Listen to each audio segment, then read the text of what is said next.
Hello, boys and girls. You've reached Rhymer PT, Robert C. Peters, YouTube channel. Whew. Just got back from San Diego and I live up in Sacramento. That's a haul. Ooh, baby, that's a long way, and we did it by car. Damn. Took us all day to get down and all day to get back. And in between, we had a couple of days. Oh, boy, it was good. It was good. I rode the USS Midway aircraft carrier stationed in Yokosuka, Japan back in 83 through 87. Now, that aircraft carrier is now a museum in San Diego. So I thought, well, hell, I'm going to take my son, go on down there, give it a look, show the boy how man lived, show him around, say, hey, I slept there and I cooked over there. It's a museum. They did a damn good job making it a museum. But in doing so, little Robert C. Peters can't get where he wanted to go. Fuck. I was able to show him, and he did get the feel of what it was like for his old man back in the day that I was as old as he was. The boy's 24. I was there from the time I was, let's see, 83, that's 20, about 19. About 19 through 23, 24, something like that. So I was young, dumb, and full of cum, and it was ridiculous. I had so much fun in the Navy. Stationed in Yokosuka, Japan. We were bebopping in the Orient. We're talking Japan, Hong Kong, Philippines, Korea, Singapore, Australia, all those nifty places. And then while out at sea, I was good. And part of my time I took care of staterooms. I was a mess management specialist. That mess, obviously, duh, food. Management was the other side, which was the taking care of staterooms and kind of being like a hotel manager. Yeah. And so I wanted to show him all kinds of goodies, because I had spent time in the forward bake shop making cakes, cookies, donuts, and so forth. And I had always told him the story about when we had a dependence cruise and they invited all the women and children on board, and we instead of having 4,700 men on board, we now had 4,700 men plus their wives and children. We had a buttload of people on board. We put them down in the hangar bay while we took all of our planes and put them in the air, and then we took them on up to the flight deck and had an air show. You got to feed those people. Yep. And I was a cook, so me and 7 of my crew members, I was in charge. We made 40,000 donuts for that one trip. Yeah, baby. Another part of the time I was on board, I cooked for admirals, 2 different admirals, or helped cook for Rear Admiral Brown and Rear Admiral McCarthy. And so I wanted to show them Flag Mess, the little itty bitty galley that we cooked that stuff for the man. I was able to get up there, and the little room where we fed them and his guests had lots of high-ranking officials come through there, and got to cook for them, or help cook for them, and serve them. So I got to show my son that. I got to show him the aft galley, where the large majority of the food is rendered for the 4,700 men on board, and show him the eight of them, 8-gallon copper kettles that we made our slop in. Stood next to that, and it came up to, I don't know, chest level. Yeah, they're big. And he's like, damn. Took pictures of that. He still has most of the pictures, so I haven't been able to process them. But yeah, I was able to show him that. I wanted to show him our berthing, where us cooks slept.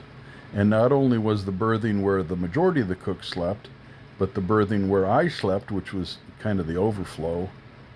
Both of those berthings no longer exist. They gutted them. And I wasn't able to show him the forward galley where I cooked up those many donuts, because that's gone. They took stuff out to make room for displays for the museum, and a little bit disappointing. But you know, he was able to take in the pure size of the thing, and he was blown away. And then we went up on the flight deck, and I showed him the planes and which squadron I was attached to. I was a cook for VA-115 Attack Squadron of A6 A6 fighter jets. I was their cook, or one of their cooks. So if they left the ship, either altogether or part of them left the ship, I had the option of going with those people or staying on board the Midway and helping out ship's company. I chose to stay on board. I never went what they call TAD, temporarily assigned duty. I never went off and did that. Although part of my enlistment, the ship went dry dock. They took the water out from underneath her and they fixed her, and they farted around and did whatever they were doing, and therefore the ship was out of water. And that was about 6 months. And most of my squadron went inland to Atsugi Air Base. And I did go with them to Atsugi. And the reason I did that was the tail end of my enlistment. And from there, I segued out of the Navy. I went from there, and then I went to Treasure Island briefly, and then I was dismissed. So, yeah, I spent some time managing barracks in Atsugi. In fact, I was in charge of 2, 3, 4, maybe 5 different barracks. Yeah, I was in charge of all of them. Son of a gun. Little Bobby Peters. No, don't go in there. Don't go in there. But when also on board the Midway, part of my time I was in charge of staterooms. Some of the staterooms for the pilots. They had staterooms that contained anywhere from, say, 6 guys to 2 guys. Some rooms had 2 guys. Some rooms had 3 guys. Some guys had 6. Some rooms had 6 guys. Some rooms were like a dormitory and had like 30 guys. But I was in charge of all that. And my boys that were that I was supervising, and once again about 7, 8 of them, they would go into those staterooms and they would strip the beds, and they would change the sheet. They were I was basically like a hotel manager, and they were like the maids. And we also took care of the floors and made sure it glistened, and so that was something. But lots of the stuff was blocked off, you know, restricted area this and restricted area that. And I know that as a crew member, my membership would allow me to go pretty much wherever I wanted to go. But why go when it doesn't exist anymore? I'm going into a void. So I'm like, oh, screw it. I'll just stick with the walking around where I can and kind of give Chris the tour. They did have microphones and not microphones. They had speakers, and it was a museum, but different, quite different than the way I remembered it. Showed him the butcher shop.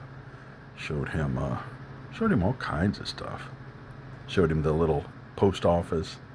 When I was on board, some guy traded me a dozen cookies for a full roll of stamps. Anyway, so visited the Midway, Let's see, what else did we do that day?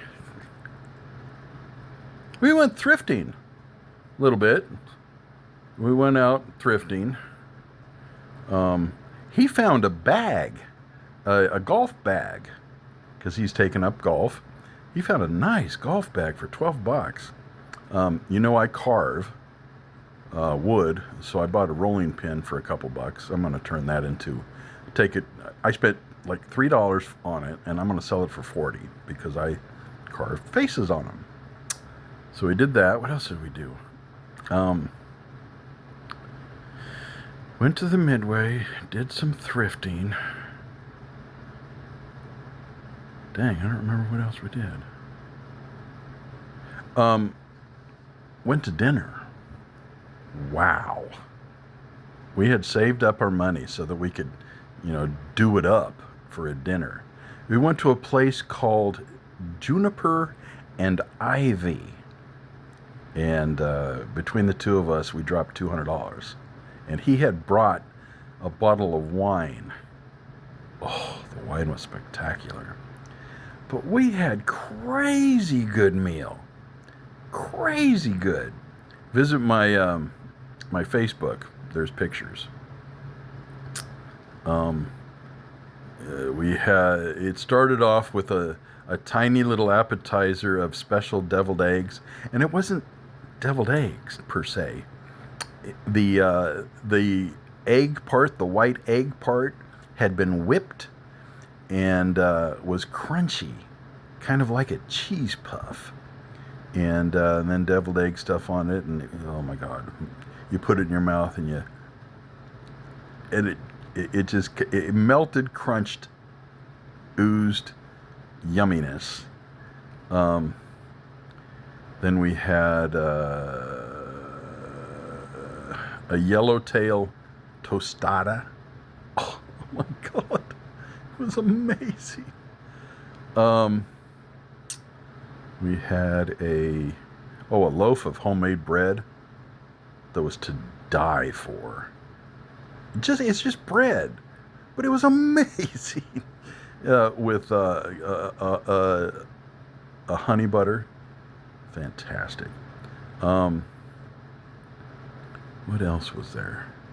Oh, a squash blossom filled with shrimp, and the shrimp was put together kind of like a sausage, and so it had the consistency of sausage inside of that. There was a sauce to it, and oh my God.